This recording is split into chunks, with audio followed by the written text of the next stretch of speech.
Hey everyone, I'm Morgan. And I'm Paul, and we are MTG North, and we're skipping the box opening for this week because there's nothing great to open. No, we opened a lot of MH2 recently. It'll be back next week, though. We got one more box coming up. So today, we want to do another financial video. It's been a while since we've done one. And we're going to talk about investments today, Morgan. Playables, non-playables, just some general information video if you're stuck on what you should invest in and for how much. We got stuff at all levels. First, some channel news, though. Thank you, everybody. All the new subs around here. We're over 700 now. As we approach 1,000, we're going to be unveiling some new channel ideas, including this beautiful 5th edition starter deck. We are going to crack this once we get to 1,000 subs, and we're going to give away every card in it and the box to one lucky winner. So make sure you're subbed and drop us a like. Support the channel. Thanks, guys. Yeah, we'll open this on camera, and we will send it out in the mail to whoever wins this giveaway. This is going to be fantastic. This is an old starter deck, people. That's old. Looking forward to that, man. Oh, yeah. So today we're going to cover basically, we're going to split it down the middle. We're going to cover two different bases. If you're a player or if you are a collector, or basically if you're a mix of the two, somewhere in the middle. Yeah. But let's start with the collector aspect, Morgan. So we're talking about a finance-only kind of collector here, where you're going to be buying stuff to... Obviously, in an investment, you're hoping to make money on some of these stuff. Longer term, right? Like you're looking at 5 to 10 years.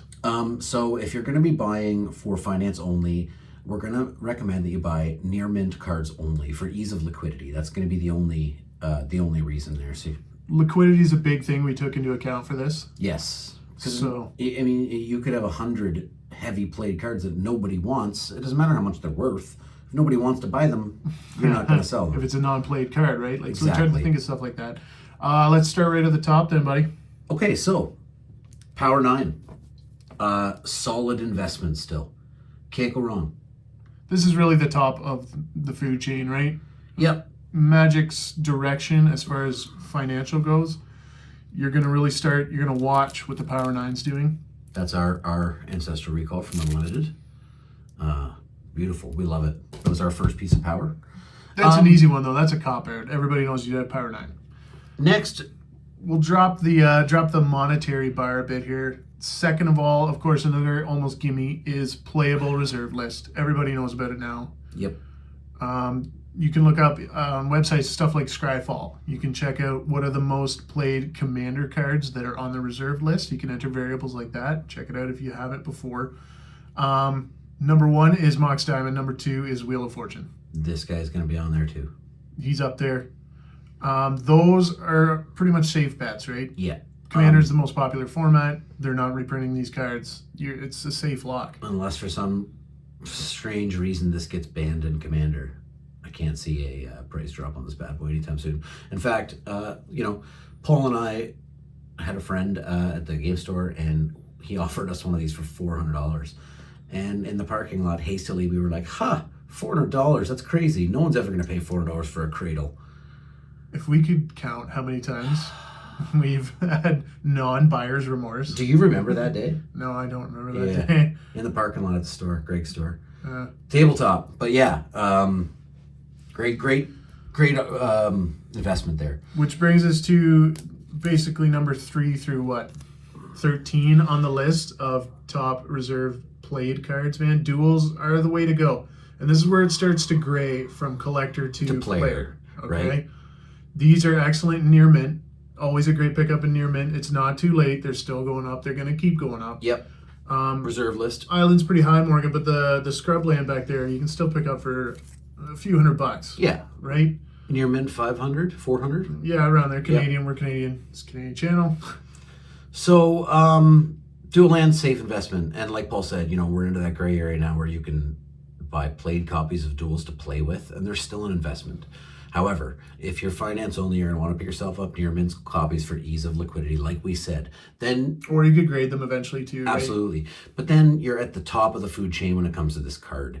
Whatever the market price is for a near mint card is what you can charge for it.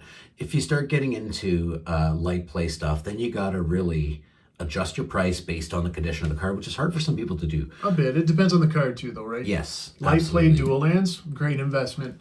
So, as far as investments go, though, Morgan, that is like your entry point into Magic the Gathering investment is dual lands. Everybody should start with a set of dual lands. You can play with them. You can buy proxies if you don't want to play with them, but you can still legally play with them, right?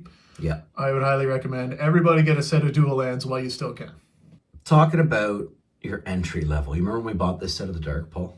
Yeah, it wasn't that long ago. It was not that long ago, and we did not pay that much. I think there's 4 or 5 cards in the Dark now that amount to the price we paid for the whole set. The entire set. It's crazy. And that was just, 2 years ago we bought that set? Yeah, this went up recently again. So the Dark in general did, which is good to see. It is very good to see because it's one of the 4 Horsemen sets, and it was so cheap for so long. The Dark is considered to be like the worst of the 4 Horsemen sets. Yep, but... which is the first 4 expansions to Magic the Gathering. You kind of miss the ground floor on the Dark, but you can still get in the Dark. It has a lot of room to grow because it never grew over the last 20 years. So, that brings us to a really playable commander card. This is still very affordable. This is in the top 25 cards, I believe, played in Commander and its reserve list. And I think it's still, around $50 or so? Yep. Great And pickup. Exodus, you can get this in... No. Non-foil. You can't get these in foil, guys. Don't even try. Pretty cool artwork, reserve list, very played. Another you can get another in on. great target. Yeah. That is pretty affordable by everybody, right? Eat out twice less a week and Get yourself a hatred. yeah. So that's going to bring us to some graded cards here. Let's talk graded advice. So Paul and I want to just say, don't get new cards graded. Okay? But this is a new card, Morgan. Now, this is a card that's worth grading because it's not playable, okay? Grading playable cards, it's an argument. A lot of people don't like it. I don't like grading playable cards. And I do like grading playable cards He because does. you can get proxies of your graded card. You can, but I would rather grade something like an Alpha Dual Land or a non-playable card like this. I'm not taking one out of circulation to be played. Anyway, it's just a personal feeling. We do love these Christmas giveaway cards from Wizards. Non-playables, right? Non-playables, and we like to get them graded. This one got a 9 from M&T, pretty good. They're a pretty harsh grade. Yeah, if you're looking for a cheap Beckett alternative in Canada, M&T, I gotta say so far, they're pretty harsh. We'll show you here a couple more we got.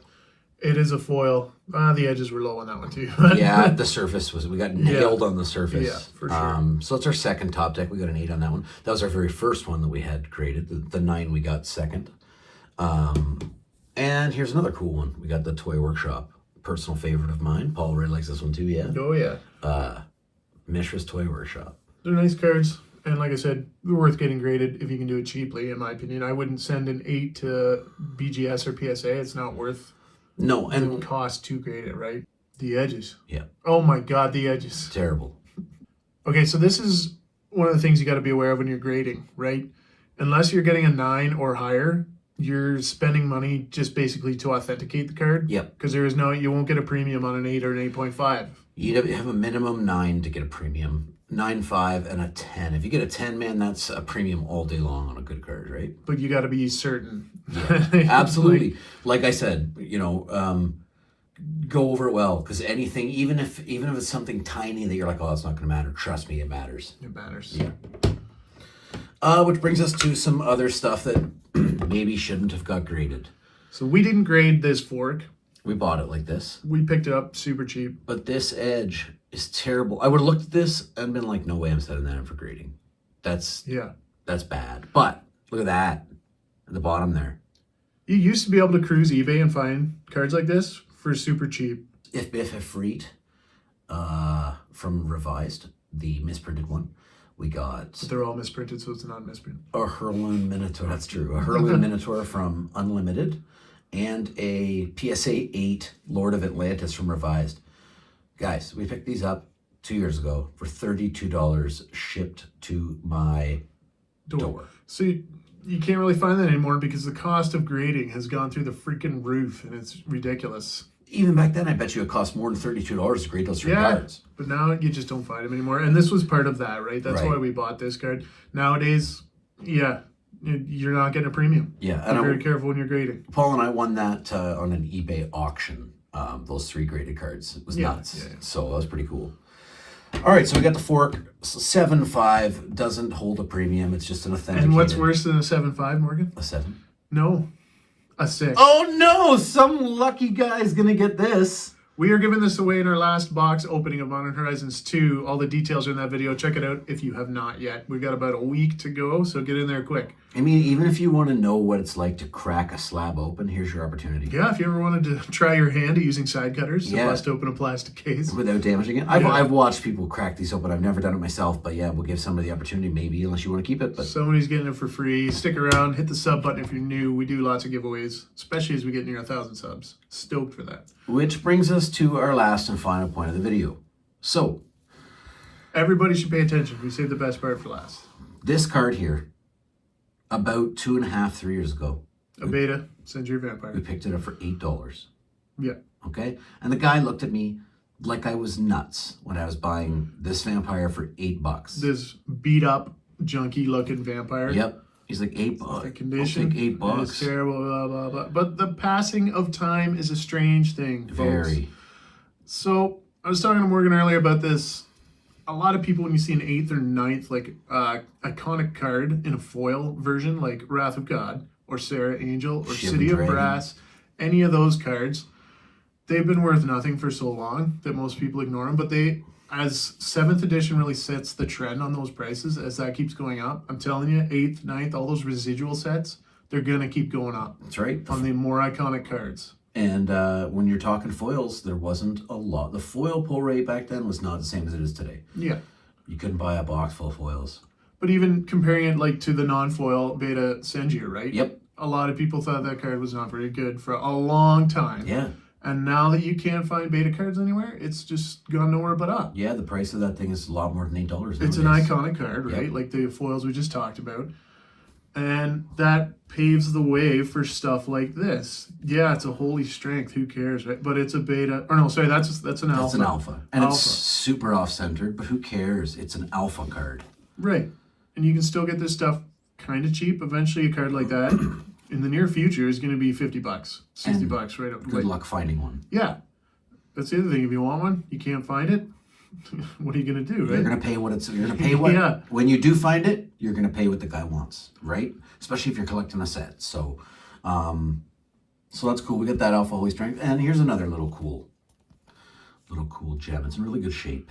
So this is just illustrating the 4 Horsemen sets, commons, uncommons. If you can find them near mint, cheap, like under $5 a card, even less. Get them. Buy them up. Buy as much as you can afford.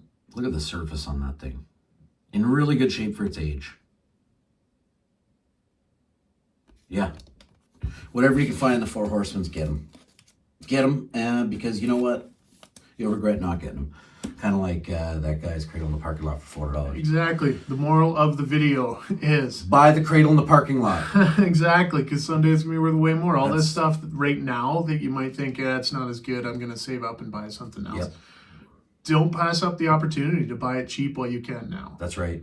Because someday you're going to be like us and have non-buyer's remorse. Yep, and be like, oh, God. Yeah. So there you go. To answer your comments, we've had a lot of great comments lately. Alpha, beta, automatic buys for us, especially near mint. Any of those, if you want to try and get ahead of the curve, what we're talking about, buy those 8th and 9th edition foils now while you still can. Stuff like that. Scourge. Torment. Judgment, all the old border foils, man. Yeah, you see a common, it's 50 cents, and you think it's a stupid junky card, but... Someone this week bought a... 50 cents. Why wouldn't you buy it, right? Someone bought a tarnished Citadel off face-to-face this week. It's in Canadian. It's like $450. Or Canadian. Sold. It's a foil. I wonder when that was $100. What, a year and a half, 2 years ago? Yeah, exactly. Man, I remember when that was $2. Because nobody liked the foils from Odyssey. Yeah. And you're not going to be able to predict the future, so get what you can now. You're not going to lose money on it. I cannot see you losing money on stuff like that. Now, if you overpay for it, okay, you might lose money. And it's just going to take you longer to get your money back. It's on you, right? You got to make sure you're getting yourself a good deal and go from there, right? But any alpha, beta, unlimited commons, right? Old border foils we've been talking about forever. Absolutely. The 4 Horsemen sets. The dark just spiked a bit more this week, man, and it's always been the lowest. If you can get Legends commons, Arabian Nights commons, even for around $10, $10, and those 15. are for you folks who don't know, those are the 4 Horsemen. You got Legends, Arabian Nights, Antiquities, and the Dark. And obviously the Dark being the weakest of the 4 Horsemen sets, has been on the move recently, so... Yep, which means everything else is going to go up, right? And for a long time, people were like, well, the Dark, it's never going to go anywhere. It's overprinted, it's terrible. Well, they were wrong, weren't they? Yeah. So... So there you go. All right. I think sums up everything we want to talk about. Yeah, that does. Yeah. There's a bit of information there. A lot of, if you've been around for a while, this is nothing new to you. Nope. But leave a comment. Let us know. That's what right. do you think about our choices? You got any picks of your own? What else has been hot lately, Morgan?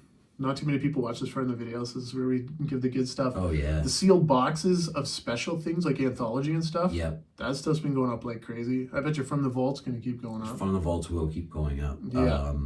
Nicol Bolas Arch Enemy. The guys, if you can get one for Stuff reasonable we price. laughed at, right? The cards inside that. For so long. Now it's just... You know what I'm talking about, right? That box set? Yep. Yeah. The cards inside it are more than what you can buy them for on the current market value right now. Yeah. So stuff like that's worth picking up to even open and sell singles, guys. Yeah. Fund your projects. So we're gonna have some more sealed info coming up next week because we are going out this weekend to make a larger sealed purchase. So hit the sub button and stick around. We've got lots of exciting stuff coming up. Modern Horizons 2 draft box opening, and then Kamigawa spoilers coming up soon. Lots to talk about, guys. all right, guys. Peace. Thanks.